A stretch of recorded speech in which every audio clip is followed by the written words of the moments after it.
Well, good afternoon, everyone. I hope you're having a good Tuesday and your week is off to a good start. I thought I would do a little video showing you one of my favorite books. Uh, I love,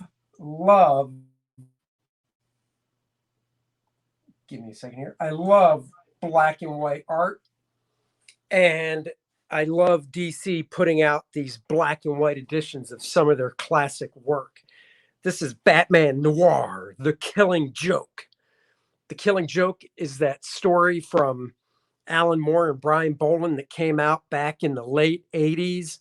I remember I'm such a dork. I was working at a comic shop at the time, and I bought, I think, 2 copies when it first came out. So I still have 2 first prints of the original book. So ka-ching. But when this black and white edition came out, being the fan of Brian Bolland and art in general that I am, I had to get it so I could pour over Brian's artwork.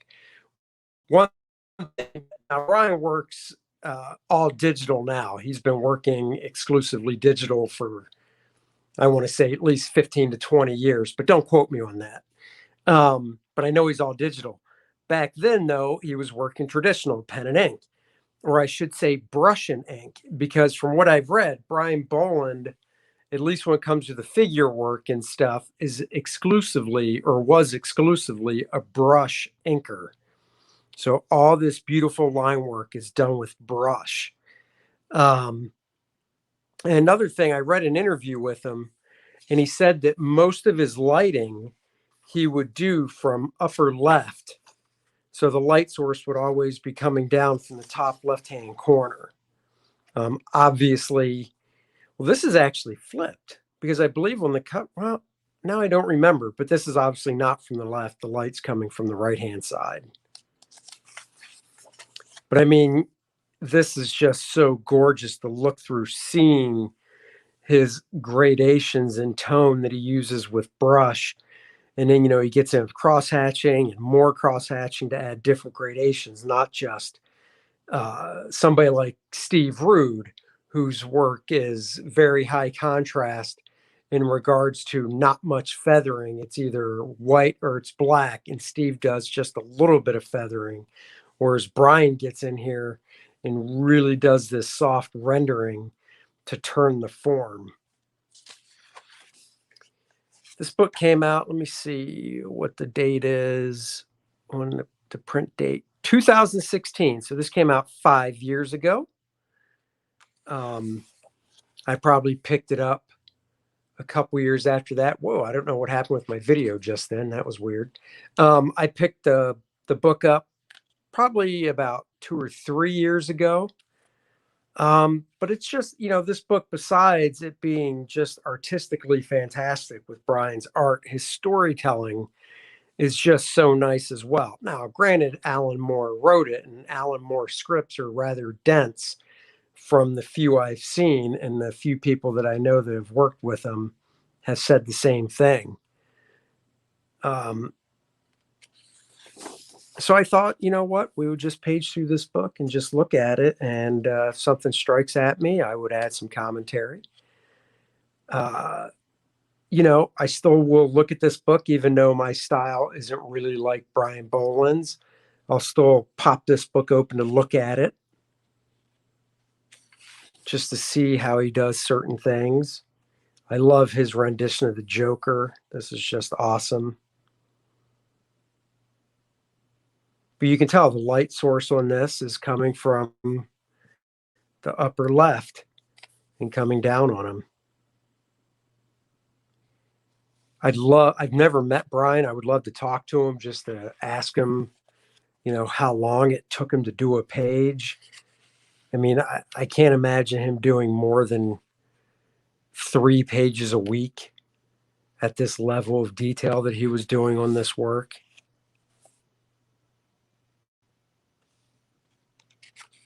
Art-wise, this stuff being 30 years old or more, it still holds up. I mean, it's more than 30 years old, because 30 years ago it was 1991. I think this came out in 1989. Maybe it says in the indicia when the first one came out. Batman the Killing Joke. And there's other stuff in here too. There's a bunch of covers. 1988 is when Batman the Killing Joke came out. And there's work of Brian's in here all the way up till 2015 in the back. They do a cover gallery. There's another short story. I love this. Here's the moment. Barbara falls back, smashes through the coffee table. See, once again, upper left, shadows on the right. Even here, shadows on the right, lights coming from the left, lights coming from the left. I can't remember where I read it, but I did read somewhere that Brian said he lights most of his stuff from the left with shadows casting to the right. You can see it here. I mean, going in and I discovered Brian Bolland late in my teens. The first artists I discovered were like John Byrne and George Perez. And those guys did, I guess, what you could call just overall generic lighting. They didn't have strong light sources in all their panels. And that's how I learned to draw. So when I draw stuff, I kind of have just an overall general lighting. It's not like, oh, the light source is from this side or from this side. I've done a couple Batman stories, and on the Batman stories I've done, I've tried to go in and add more shadows and stuff and more hard lighting, because when I think of Batman, I think of, shadows and more mystery.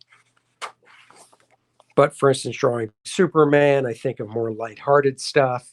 So I don't do strong shadows when I draw like Superman. And when I draw my own First Man stuff, same thing. It's more open. And look at the detail in this cape. I just wonder if he set up reference with like a sheet or something on somebody's back to photograph this to get that type of reference for the wrinkles.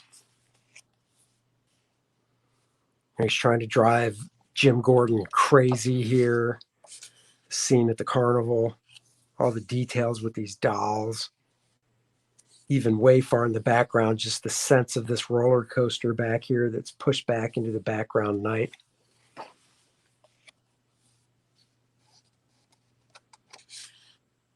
Once again, lighting from the left.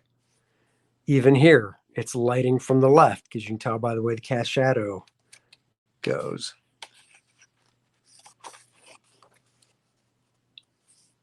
I wonder if Brian has any of this artwork left too, the original artwork, or if he sold it all. Right here, these horizontal white lines. This wasn't done with whiteout on the screen. That's a thing called zipatone. And zipatone is generally the dot patterns that you see in the old days that people would cut out and put down. But they also had patterns of white horizontal lines. So you would cut it out onto the original and put it down, and it gives the effect of this being on a TV screen. Whereas now with digital color, you don't have to do that. The colors could take care of that.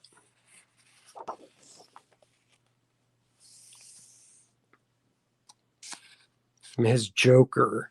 Brian Bolland stuff is very realistic, but then you have this caricaturized Joker, this very thin neck. Just gorgeous. It's got some splatter done here. So I mean, he's pulling out every technique pretty much when he was doing this book. Just the amount of rendering on Batman's face right here to give him that grizzled look. I'll probably start skipping through pages here. I don't know if YouTube would have an issue with me going page by page, but I don't want to take a chance. Oh, and I flipped to one of the great pages, the Batmobile entering the carnival. Even in black and white, you get a sense that these headlights are just beaming bright. And he's got the white going off. I'm assuming he did this with white out, cut through. I'd love to see the original. I can't imagine him inking up to this for each one, but he might have, or he just took white out and did it. But either way, you just get the sense from these headlights that they're just so bright and beaming. You've got the mysterious Batman in the cockpit of the Batmobile.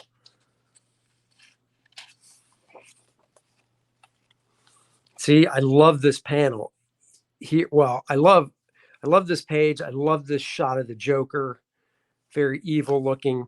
This shot of Batman, Brian's giving him the longer ears, the rendering on his face. Like you say, he just looks tough and grizzled.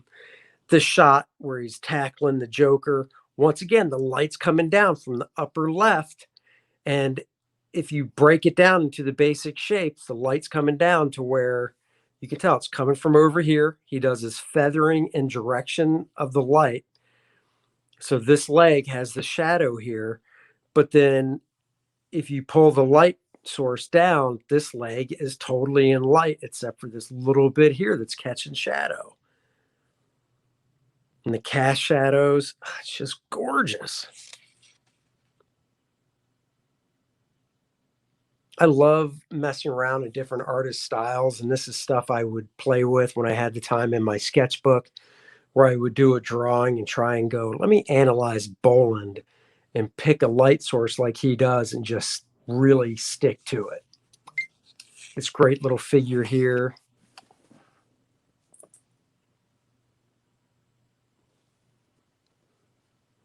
Here's one instance where it's a little different, where the light's really coming from above with the way the shadow's casting down from his head, but still the feathering is more indicated from up to the left.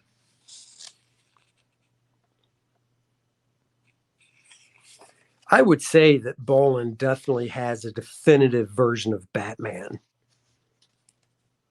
This is a great shot, busting through a funhouse mirror. The wrinkles on this are so great. You just, once again, you see where the lighting, he just sticks with that specific light source, upper left.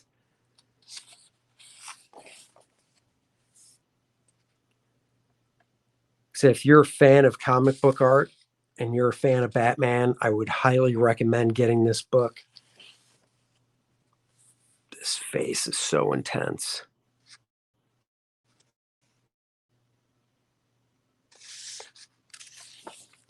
Basically, we're at the end of the story now. This is the end of the Killing Joke. Here, Batman's face isn't rendered as much. He just has a little cast shadow under his nose.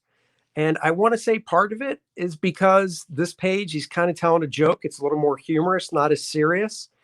And maybe he decided not to render up Batman's face as much here to give it a more lighthearted feel. I don't know. I'm just guessing. So we've got the origin of the Joker. This is from the 2000s, just a little two-page origin story they commissioned Bolland to do. But once again, lighting upper left. How do you know? It's the lighting is coming from in front of him and from the left. Look at the cast shadows. The cast shadow on the nose. You know it's in front because if you were to draw a straight line, it hits here and it hits his face here. Straight line here. And that's how you know the lighting is in front, coming from the left. This is another little story from Batman Black and White, I believe. This kid basically wants to kill Batman. Look at this city.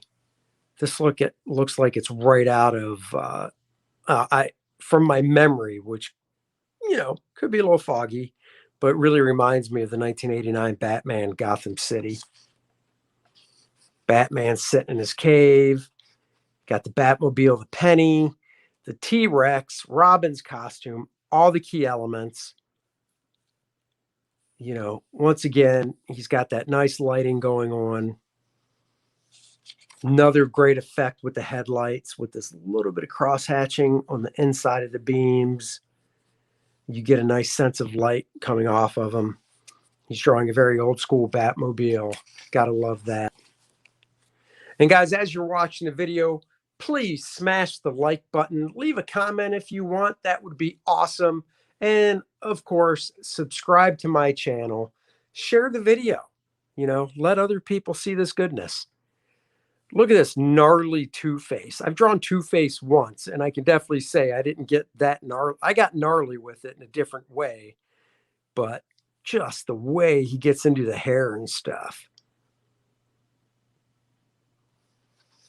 The shot of the penguin, these keys. And this, I believe, was done when Brian was doing everything on the computer. So this is all inked digitally. But he created brushes, and, you know, the guy's just phenomenal. Man, look at this cape. This penguin, nobody in real life has a nose like that, but Brian is so good with the realism that when he draws this, you believe that it's real. This face of Batman has been used so many times for different things. Just the look on his face, the way Brian does the big ears, and just the rendering and stuff. And then kabang! Did this dude actually take out the Batman? Look at this. I love this shot and the reflection in the blood with the kid standing over him. And then we zoom in closer. You know, most guys, and I can under the pressure of deadlines, you know, there's honestly nothing wrong with taking this shot and just blowing it up and statting it here, copying it. But you can tell looking at the inks that this is re-inked. So Brian might have taken this and blown it up to use as the guide for everything, but he re-inked it, you know, and the kid's gone now. So he's in a reflection here. Here he's gone. Look at all these bats. Glorious bats. Bats in the belfry. And then we've got a cover gallery of some of Brian's great covers featuring Batman once again. I just love, you know, lights coming from the left. Love the rendering he does. This is such a great shot. This is a very hard angle to draw of a face, and with the Joker especially because of how his big grin, that Cheshire cat grin, wraps around, and he does a phenomenal job, of course, because it's Brian Bolland, of wrapping the mouth, the lips around the teeth.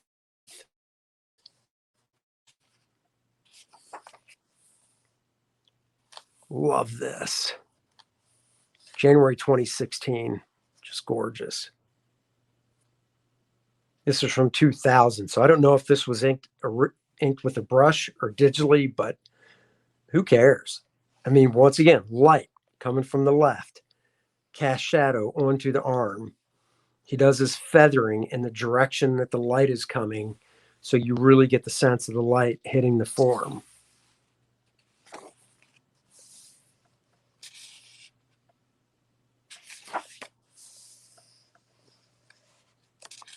Gorgeous, gorgeous work. Look at the detail. This is from 2000. I'm going to assume this was done digitally. Just the detail in these windows. It's insane. This is a guy that definitely does not have attention deficit disorder because it takes so much discipline to be able to sit down and do this. And speaking on ADHD, because I have attention deficit hyperactivity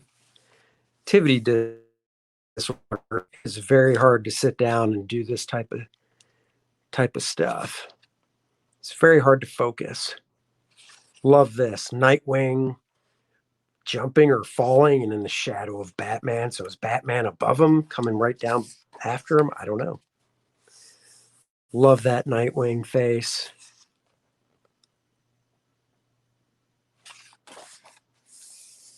Nice poison ivy, the detail in the leaves.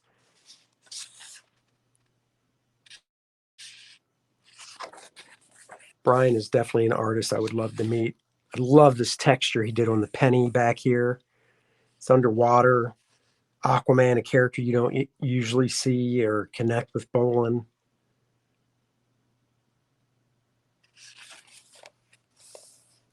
I would, God, I'm sure it'll never happen now. Brian's probably mostly retired except for covers, but I would love to have seen Bolland do a Superman story because he just has class, just classic Kurt Swan feel to that figure.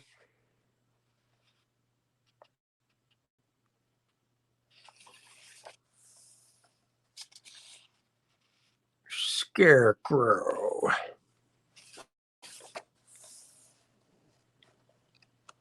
It's just fantastic. Just the wrinkles, the subtlety, using just the brushwork and the fine gradation and cross hatching and feathering to show the slight wrinkles in the coat.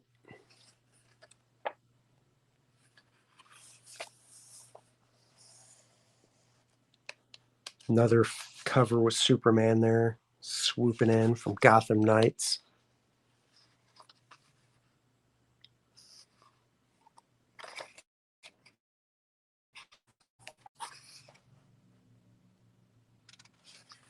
Just crazy good.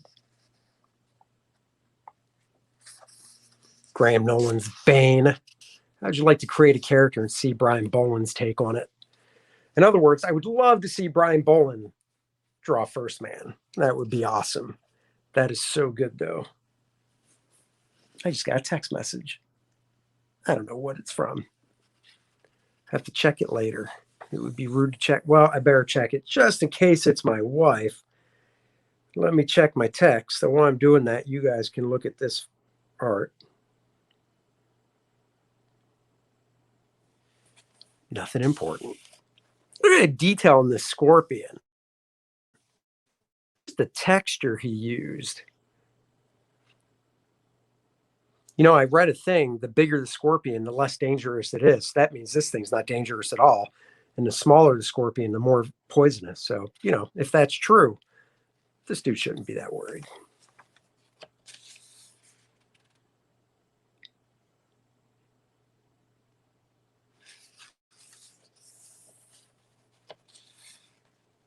Look at this, Huntress. Great Batman. Take on the first Batwoman or Batgirl cover. Her running at you.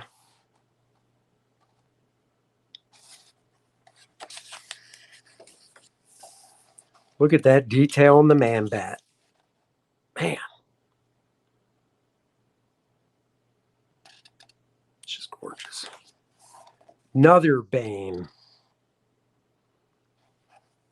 Graham Nolan should see if he could get an original Bane from him. But these are probably all done digitally. That dude's creepy. He has beautiful Two-Face. Subtle. I don't know if it picks up on camera, but he's got this subtle reflected light coming in on the eyeball here, which really gives it just that little bit more of dimensionality. That's it. And then one other book I figure I'll go through. I got Ethan Van Sciver sent me a copy of his Cyberfrog coloring book. And you're like, coloring book? Color? What are you going to color in it? No. Once again, it's just beautiful black and white artwork. And Ethan, who I'm pretty sure he would tell you is very influenced by the likes of Brian Bolland, as well as when he first started out, I remember him saying Todd McFarlane and guys like that. But I believe with his line work, you can tell from Ethan's Batman and stuff that he likes Brian Bolland as well. And he does really nice, fine line work. Ethan inks all his stuff, I believe, with microns. The thing I like about this coloring book is it's kind of a time capsule. So it shows older drawings of Cyberfrog, and it goes all the way up to current day. So these aren't dated, but you can just tell from Ethan's style as he's grown as an artist. These are older drawings of Cyberfrog, but you can see the evolution of where his art was going, even experimenting with textures back here. Looks like fingerprints, maybe. Don't know for sure. Salamandroid. This is probably one of the first drawings of Salamandroid from when from the 90s. Hope he doesn't mind me doing a flip through of his book here. These are more recent drawings of the characters, I'd say within the past 3 or 4 years. Got Heather Swain and Cyberfrog. Just the size difference between Salamandroid and Cyberfrog. I just love that. I love how in the shoulder pads here and in all the chrome, Ethan really does reflections of what is in the environment around him, around the characters. When I do metal, I do more of a generic metal reflection to give it a shine. I don't really do the full-on reflections like he does. Like the reflection of Cyberfrog's eye right here and his arm, and looks like some city back there. Really gives nice dimensionality. I love, if you're a fan of Ethan's work, you'll love seeing the contrast between newer Cyberfrog stuff and the older work of his. Here's a page, actually. I believe this page is from Wrecked Planet, the latest Cyberfrog that he's working on right now. So you get a little sneak preview of Wrecked Planet. I'm kind of glad I'm not the colorist, because that's a lot of work there to color. I believe this is from Wrecked Planet as well. Maybe it's Blood Honey. I have Blood Honey, but I haven't looked at. No, it's Wrecked Planet, because that's Heather Swain's daughter. This is from Blood Honey, which I have. When you first see Cyberfrog, you see the reflection of the woods and stuff in the vehicle in front of Cyberfrog. Just so cool. This is Wrecked Planet, I believe. And just a very cool pinup shot here. He does not skimp on detail, that's for sure. There's Miss Heather Swain. And they're hugging it out. Look at that detail and the reflection. And a shot from 1994. So there you go. There's that. Of course, I got to do my due diligence and end the video talking about First Man, my book. You've got the graphic novel here on the right. You've got the program book on the left. The program book has such goodies as you get to see different artists' renditions of First Man by some of the superstars in the industry. So that is wicked cool stuff. And I'm just going to flip through it. I want to show everything. You've got a pinup in the middle of the book that if you want to pop the staples, you could pull out and hang on your wall. Then there's sketches of mine of First Man, animation type style. There's page layouts, model sheets, so different things behind the scenes making a First Man here. And we've got the graphic novel here, 64 pages, square bound, so it would look nice on your bookshelf. Nice heavy stock. Look at me introducing the story. Great story, great art. If you're a fan of superhero comics, you're going to love First Man. It's everything I love about superhero comics. No BS, just good, fun superhero action story. Luke Henry is a college kid who gets imbued with this power from another world. And Monarch, I don't want to give everything away. Monarch, the big bad guy here, comes to Earth looking to get the power back. Penumbra has a special tie to the power, so she works into the story. We've got a parody hostess ad, an origin page, bio pages of the characters, a la the Marvel Universe, because I loved those as a kid. So you definitely want to check it out. Oh, there's the last page. Can't show that. Spoiler alert. So if you haven't backed First Man, please give it a back. I'm going to add a link to the campaign in the description of this video. Thank you guys for joining me. I appreciate it. And I will catch you guys next time. And with my pretty face, thanks for joining me, guys. Like and subscribe to my channel. Share it out. Let the world know. And I'll see you guys next time. Bye, everyone.